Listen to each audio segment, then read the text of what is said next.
오늘 이 시간에 우리에게 주시는 하나님의 말씀은 시편 73편 25절부터 28절까지의 말씀입니다.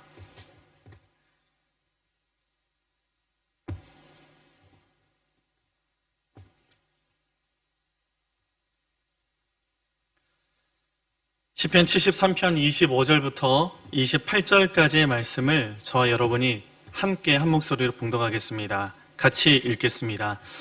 하늘에서는 주 외에 누가 내게 있으리요 땅에서는 주밖에 내가 사모할 이 없나이다. 내 육체와 마음은 쇠약하나 하나님은 내 마음의 반석이시요 영원한 분계시시라. 무릇 주를 멀리하는 자는 망하리니 음녀같이 주를 떠난 자를 주께서 다 멸하셨나이다. 하나님께 가까이함이 내게 복이라. 내가 주 여호와를 나의 피난처로 삼아 주의 모든 행적을 전파하리이다. 아멘. 이 시간 본문 말씀을 중심으로 하나님과의 거리 좁히기라는 제목으로 하나님의 말씀 함께 나누겠습니다. 오늘 또 하나님 앞에 나아가는 우리 모두에게 하나님의 긍휼하심과 그 하나님의 은혜를 다시 한번 우리에게 부어주시기를 간절히 소망합니다. 우리는 계속해서 코로나로 인해서 사회적 거리를 두고 있는데 시간이 벌써 1년 반이 넘어가고 있습니다. 지금 예배 또한 우리 성도님들께서 사회적 거리를 두시면서 예배를 하나님 앞에 드리고 있는데요. 이 사회적 거리 두기 때문에 가능한 이 만남들도 자제하고 또 악수를 하거나 인사하는 것도 조심스러운 요즘인 것 같습니다. 관계에 있어서는 언어적인 요소보다 비언어적인 요소가 중요하다고 합니다.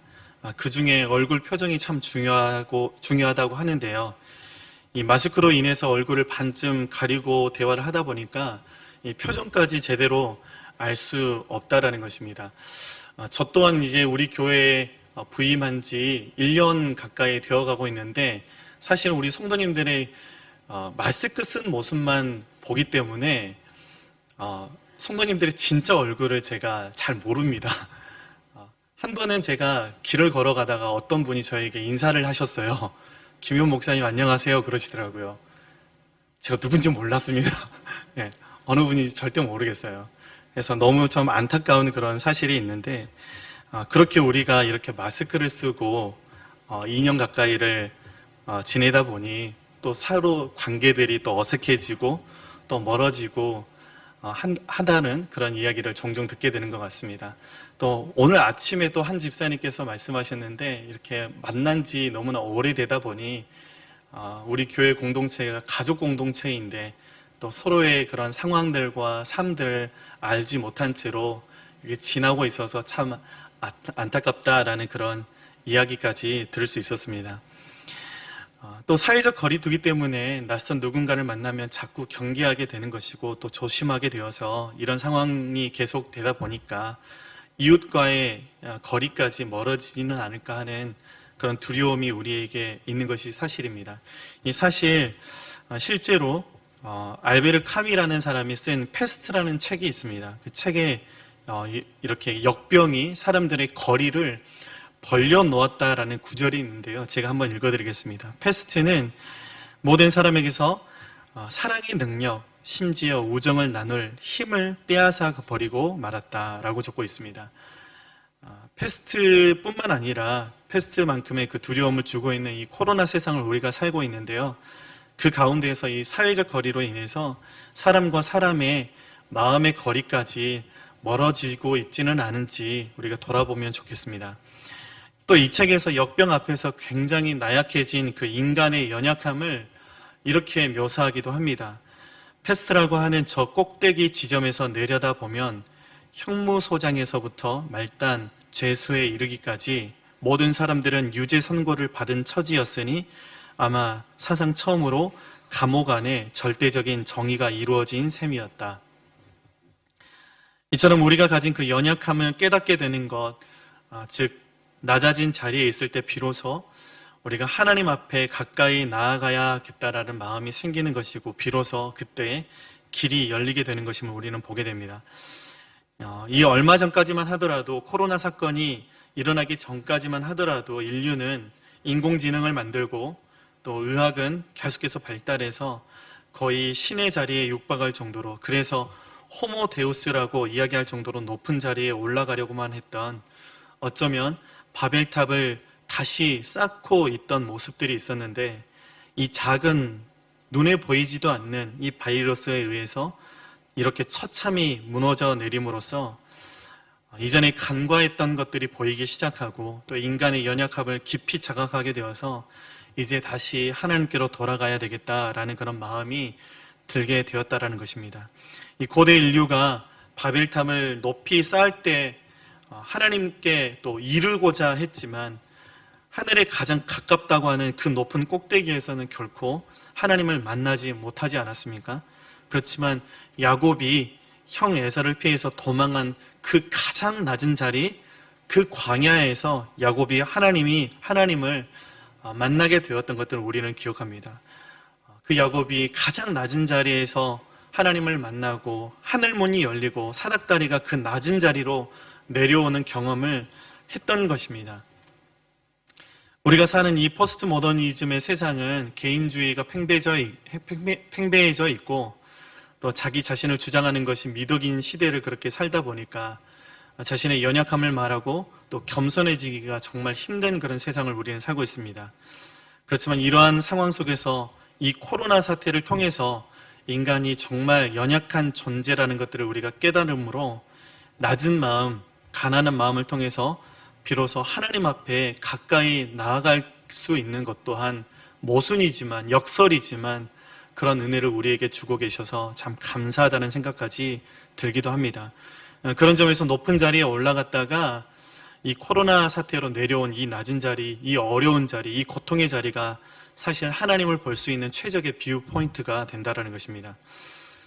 우리가 사회적 거리를 두기를 계속해서 영상 예배를 드리고 있는데요. 지금 이 시간에도 영상 예배를 드리고 있는 우리 성도님들이 계실 것입니다.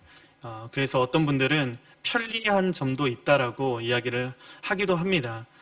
어떤 이유로 교회 예배당에 나와서 예배를 드리지 못했던 사람들이 영상 예배를 통해서라도 예배를 드릴 수 있어서 좋았다라는 것입니다. 그렇지만 이런 예배가 계속되다 보면 물리적인 교회와의 거리가 멀어지면서 혹여 하나님과의 영적 거리도 멀어지지는 않을까 하는 그런 우려가 있기도 합니다. 또 이 코로나 시대에 비대면 예배, 온라인 예배를 우리 드리는 것이 익숙하다 보니까 포스트 코로나에도 교회에 돌아오지 않는 성도들이 많을 것이다 라고 많은 교회에서 우리의 목소리가 고조되고 있는 것을 우리는 듣게 됩니다. 교회에 오지 않는 것을 넘어서 자칫 하나님을 떠나지는 않을까 하는 그런 우려가 고조되고 있다는 것입니다. 바라는 것은 이런 코로나 세상을 우리가 살고 있지만 코로나로 인해서 하나님께 멀어지는 우리가 아니라 하나님께 더욱더 가까워지고 더욱더 깊어질 수 있는 저와 여러분이 되기를 간절히 기도합니다. 미국의 문화인류학자 에드워드 홀이라는 사람이 거리에 대해서 4가지 거리를 이렇게 나누며 또 이야기를 한 것을 들었습니다. 4가지의 거리가 있다는 것입니다. 먼저는요, 밀접 거리입니다. 사회적인 용어인데요. 0cm에서 45cm 정도의 거리를 이야기하는 것인데, 부부나 연인 같은 그런 친밀한 사람들의 거리를 이야기하는 것입니다. 서로 닿고자 하면 언제든지 닿을 수 있는 그런 거리가 있다는 것입니다. 두 번째로 개체 거리인데 45cm에서 120cm 정도의 거리인데, 손을 뻗으면 잡을 수 있는 그런 거리로 친구끼리의 그런 거리를 이야기할 때 개체 거리이다라고 이야기를 하는 것 같습니다. 세 번째로 여기에서 아마도 사회적 거리가 나온 것 같습니다. 사회 거리라고 명명을 했습니다. 120cm에서 360cm 정도 거리인데, 이는 업무적인 그런 형식적인 의례적인 교제의 거리를 이야기하는 것입니다. 그리고 마지막으로 공중거리가 있는데, 이 공중거리는 360cm 이상으로 거의 무관한 사람들의 거리를 이야기하는 것입니다. 그 정도로 그 정도의 거리면 뭐 서로 관계없이 지나갈 수 있는 그런 거리라는 것입니다. 여러분, 그렇다면 여러분, 저는 묻고 싶습니다. 여러분은 그 하나님과의 관계에 있어서 이 넷 중에서 어느 거리에 해당한다고 생각하십니까? 뭐 지금 말씀하시지는 않으셔도 되고 우리 마음속에 좀 생각을 해보면 좋을 것 같습니다. 하나님과 너무 멀리 떨어져 있지는 않습니까? 혹여 하나님과의 거리가 공중거리가 되어버리고 있지는 않습니까? 이 시간 말씀을 통해서 돌아보고 점검할 수 있는 시간이 되기를 소망합니다. 시편 73편은 하나님을 떠난 사람들의 모습을 묘사해주고 있습니다. 다시 말하면 에드워드 홀의 이야기를 빌어서 이야기하자면 하나님과의 거리가 공중거리가 되어버린 그런 사람들의 이야기를 하고 있습니다. 아삽이라는 사람이 지은 이런 시인인데, 아삽은 다윗과 같은 시대의 인물입니다. 성전에서 찬양하는 일을 맡은 사람이었습니다. 사역자였습니다. 그런데 그 사역자의 아삽의 고민이 무엇이었냐면 이 세상이 참 이상하게 돌아가고 있다는 것입니다. 이상하게도 악인들이 더욱더 형통해짐으로써 의인의 설 자리가 없다라는 것입니다. 그래서 아삽은 시편 73편 2절부터 3절까지 말씀에서 이렇게 고백합니다. 우리 같이 함께 화면 보시고 함께 읽어보겠습니다. 시작. 나는 거의 넘어질 뻔하였고 나의 걸음이 미끄러질 뻔하였으니 이는 내가 악인의 형통함을 보고 오만한 자를 질투하였음이로다. 여기에서 2절에 거의 넘어질 뻔했다라는 것은 이 마음에 큰 시험이 들어서 믿음을 거의 포기할 뻔했다라는 것을 나타내는 메타포입니다. 이 세상의 현실이 돌아가는 것을 보니까 마음이 정결한 사람이 복을 받아야 되는데 마음이 정결한 사람은 오히려 복을 받지는 못하고 어려움에 처하게 되는 것이고, 악한 자가 망하지도 않고 악한 자가 오히려 잘 먹고 잘 살더라라는 것입니다. 그래서 너무나 불공평하다라는 생각이 들었다라는 것입니다. 마태복음 5장 말씀에 빗대어서 말하면 마태복음 5장에 심령이 가난한 자는 복이 있어서 천국이 그들의 것임이라고 주님께서 말씀하셨는데, 심령이 가난한 사람은 현실에서도 가난하더라라는 것입니다. 이어서 의에 줄이고 목마른 자는 복이 있나니 그들이 배부를 것이라고 그렇게 말씀했는데, 의에 줄이고 목마른 자는 현실에서도 먹고 사는 게 왜 그렇게 힘들고 삶이 팍팍하냐라는 것입니다. 그래서 그 아삽의 마음속에 혹시 하나님 안 계신 것 아닌가 하는 의심이 생겼던 것이고, 굳이 신앙의 양심을 지킬 필요가 무엇이 있겠는가 하는 생각까지 들었다라는 것입니다. 그리고 한 걸음 더 나아가서 자칫 잘못했으면 자기 자신도 죄와 손잡을 뻔할 정도로 유혹을 느꼈다라는 것입니다. 다들 그렇게 사는데 나만 정직할 필요가 있겠어? 적당히 타협하고 적당히 거짓말하고 그렇게 해서 나도 좀 잘 먹고 잘 살고 싶다라는 그런 생각을 하게 되었다라는 것입니다. 어쩌면 오늘을 사는 우리 그리스도인들의 고민이 아닌가 하는 생각을 해보게 됩니다. 간혹 우리는 의인이 고통을 받고 악인이 형통하는 이 땅의 불의한 모습을 보면서 하나님의 공의에 대해 실망하고 불신하면서 신앙적으로 실족하게 되는 경우를 우리는 보게 됩니다. 아삽의 고백처럼 하나님이 너무 멀리 계신 것처럼 느껴지는 그런 사람들이 있다라는 것입니다. 성경에 보면 그런 사람들이 자주 등장하는 것을 볼 수가 있습니다. 야곱이 형 에서를 속여서 하란 땅에서 도망할 때에 한참 가다가 지쳐서 들판에서 광야에서 잠을 자다가 하나님의 사자를 만나고 하나님의 음성을 듣습니다. 그래서 그가 잠에서 깨어나서 고백한 말이 무엇이었습니까? 창세기 28장 16절에 이렇게 말씀하고 있습니다. 우리 같이 함께 읽어보겠습니다. 야곱이 잠이 깨어 이르되 여호와께서 과연 여기 계시거늘 내가 알지 못하였도다. 아멘. 야곱은 어렸을 때부터 장막에 거하면서 하나님의 말씀을 배웠다라고 그렇게 성경은 우리에게 가르쳐주고 있습니다. 한마디로 장막에서 기도했고 장막에서 예배했습니다. 장막을 교회 삼아서 하나님 앞에 하나님의 그 임재를 경험하면서 하나님 앞에 예배하는 그런 삶을 살았습니다. 야곱이 생각하기에는 멀리 떠나 있어서 도망와서 하나님도 이제 멀리 계신 것 같고 하나님은 아마도 고향 브엘세바에 있는 자신의 장막에 계시는 줄 알았는데, 생각을 해보니까 하나님이 자신에게 가까이 계신 것을 이제 깨달았다라는 고백인 것입니다. 여러분, 그러면 우리는 하나님과의 거리가 얼마나 되고 있습니까? 언제든지 닿을 수 있는 밀접한 거리입니까? 아니면 멀게만 느껴지고 있습니까? 아니면 필요할 때는 가까웠다가 어떤 때는 적당하게 이렇게 멀지는 않습니까? 성경이 우리에게 계속해서 말씀하고 있는 것은 그 하나님과의 거리에 대해서 말씀을 하고 있는데, 사실은 그 거리가 우리가 생각하는 것 이상으로 가깝다라고 우리에게 분명하게 가르쳐주고 있습니다. 예수님께서는 우리에게 이렇게 말씀을 하셨는데요. 요한복음 15장 4절 말씀 우리 같이 함께 읽어보겠습니다. 시작. 내 안에 거하라. 나도 너희 안에 거하리라. 가지가 포도나무에 붙어있지 아니하면 스스로 열매를 맺을 수 없음같이 너희도 내 안에 있지 아니하면 그러하리라. 아멘. 주님의 말씀이 무엇입니까? 거리 자체가 없는 그런 관계이다라는 것입니다. 우리가 그렇게 느끼지 못할지라도 우리는 우리의 그 느끼는 감정과 상관없다라고 그렇게 말씀하고 있습니다. 우리의 행위와 상관없다라고 말씀하고 있습니다. 우리가 예수님 안에 거하는 것이고 예수님이 우리 안에 거하고 계시겠다라는 약속인 것입니다.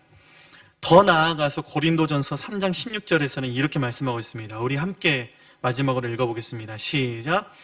너희는 너희가 하나님의 성전인 것과 하나님의 성령이 너희 안에 계시는 것을 알지 못하느냐. 여러분, 예수님을 믿으면 아예 성령 하나님께서 우리 안에 들어와 주셔서 우리 안에 살아주신다라는 것입니다. 요한계시록 3장 20절 말씀처럼 우리가 주님의 음성을 듣고 문을 열면 주님께서 우리에게로 들어와서 우리와 더불어 먹고 우리는 주와 더불어 먹는 그런 삶을 살게 될 것이다 라고 우리에게 말씀하고 있습니다. 여러분, 하나님과의 이 영적 거리를 아는 것이 능력인 줄 믿습니다. 넘어졌다가도 다시 일어나게 하는 힘입니다. 포기했다가도 다시 도전하게 하는 용기인 것입니다. 낭망하다가도 다시 소망하게 만드는 능력이 되는 것입니다. 내 안에 예수님이 살아계시구나. 내 안에 이처럼 부족하고 깨어지기 쉬운 질그릇 같은 내 인생 가운데 성령님이 오셨구나. 우리 찬양의 고백처럼 허무한 시절 지날 때, 우리 깊은 한숨 내쉴 때 성령께서 나에게 오셨구나 라는 그 믿음이 우리를 다시 일어나게 만든다라는 것입니다. 그것을 믿는 그 믿음이 포기했다가도 다시 도전하게 만드는 힘이 된다라는 것입니다. 여러분, 우리 안에 성령님이 계십니다. 그러니 여러분, 상황과 환경에 우리가 굴복하지 않고 순복하지 않고 상황과 환경을 바라보지 않고 느끼는 감정 의지하지 않고 우리 안에 계시는 그 성령님 의지할 수 있는, 그것을 믿음으로 고백할 수 있는 저와 여러분들이 되기를 간절히 소망합니다. 저는 여러분 인생의 궁극적인 성공과 실패가 이 거리에 있다고 믿습니다. 누구에게 가까이 있느냐가 승패를 판가름한다라는 것입니다. 여러분, 다윗과 골리앗의 전투를 기억하실 것입니다. 우리 주일학교 아이들도 너무나 잘 아는 이야기입니다.